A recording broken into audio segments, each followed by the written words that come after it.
ကမ္ဘာဖလားများရှင်ဘောလုံးဘရင်ကြီးပီလီရဲ့ခြေတော်ရာကောက်ကြောင်းမင်္ဂလာပါဒီဆိုတဲ့ TV ရဲ့ Star ကောက်ကြောင်း Program ကနေပြန်လည်ကကြိုးဆိုလိုက်ပါတယ်1940ခုနှစ်အောက်တိုဘာ23ရက်နေ့ဘရာဇီးနိုင်ငံ Três-Corações မြို့နေဇင်ယတာမိသားစုတစုဟာဘောလုံးကမ္ဘာ6ဆထက် Legendary Player ဖြစ်လာမဲ့ပီလီကိုမွေးဖွားခဲ့ပါတယ်ပီလီရဲ့အဖေဟာလည်းဘောလုံးသမားတဦးဖြစ်လို့သူသားဖြစ်သူပီလီကိုအဖေချေရနင်းနိုင်ဖို့ရာငယ်စဉ်ကတည်းကဘောလုံးပညာသင်ပေးခဲ့ပါတယ်။သို့ပေမဲ့ပီလီတို့မိသားစုကဆင်းရဲလွန်းတာကြောင့်ပီလီဟာဘောလုံးကစားဖို့ခြေအိမ်နဲ့ဖက်နှက်ပင်မရှိခဲ့ပဲတဲတောင်ပြင်တွေပေါ်ကျုပ်တလို့ခြေပလားနဲ့ကစားခဲ့ရပါတယ်။ပါရမီတူးတဲ့အတွက်အသက်15နှစ်မှာပဲဆန်တို FC အသင်းနဲ့ပထမဆုံးလက်မှတ်ထိုးကစားခဲ့ပြီး16နှစ်မှာတော့ဘရာဇီးလက်ရွေးစင်အသင်းအတွက်ရွေးချယ်ခံခဲ့ရပါတယ်။ပီလီကဘရာဇီးကလပ်ဆန်တိုမှာ1956ခုနှစ်ကနေ1984အထိ16နှစ်ကြာကစားခဲ့ပြီးဂိုး1000ကျော်သွင်းနိုင်ခဲ့တယ်လို့သိရပါတယ်။ဒါပေမဲ့ပီလီသွင်းခဲ့တဲ့ဂိုးတွေကအပြည့်အဝမှတ်တမ်းတင်ထားနိုင်တာမျိုးမရှိတဲ့အတွက်ဖိုင်ဘာကတော့တရားဝင်သီးခြားအတည်ပြုပေးမထားပါဘူး။ပီလီကဆန်တိုအသင်းနဲ့အတူ1958ခုနှစ်ကမ်ပီယိုနာတိုဖော်လစ္စတာပြိုင်ပွဲမှာ58ဂိုးသွင်းပြီးပိုဆွဲခဲ့တယ်လို့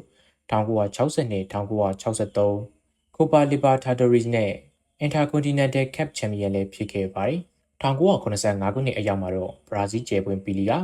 နယူးယောက်ကော့စမိုအသင်းကိုပြောင်းရွှေ့ကစားခဲ့ပြီးမြောက်အမေရိကတခွင်လူကြိုက်များလာခဲ့ပါတယ်။ပီလီကနယူးယောက်ကော့စမိုအသင်းနဲ့အတူ NASL လီဂူချန်ပီယံရှစ်လည်းရရှိခဲ့ပြီး1989ခုနှစ်မှာကစားသမားဘဝကအနားယူသွားခဲ့ပါတယ်။ပေါ်ပြပါအောင်မြင်မှုတွေကတော့ပီလီကစားသမားဘဝတစ်လျှောက်ကစားခဲ့တဲ့ကလပ်အသင်းတွေမှာရခဲ့တဲ့အရာတွေပဲဖြစ်ပြီးဘရာဇီးကနဝင်က National Team နဲ့လည်းကမ္ဘာစံချိန်တင်အောင်မြင်မှုတွေရရှိခဲ့ပါသေးတယ်။ပီလီက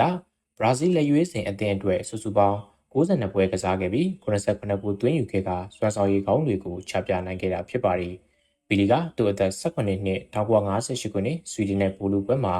2ဂိုးသွင်းပြီးဆွီဒင်ကို5ဂိုး2ဂိုးဖြင့်အနိုင်ယူကသူ့ရဲ့ပထမဆုံးကမ္ဘာဖလားကိုရခဲ့ပါတယ်။ဒီအပြင်ပီလီက1962 FIFA World Cup ဒုတိယအကြိမ်ချန်ပီယံ1990 FIFA World Cup တတိယအကြိမ်ချန်ပီယံပါဖြစ်ခဲ့ပြီးကမ္ဘာဖလား3လုံးရှင်ဖြစ်ခဲ့ပါသေးတယ်။1989သူအနားယူပြီးတဲ့အခါမှာလေပီလီက UNICEF နဲ့ UNESCO တို့မှာ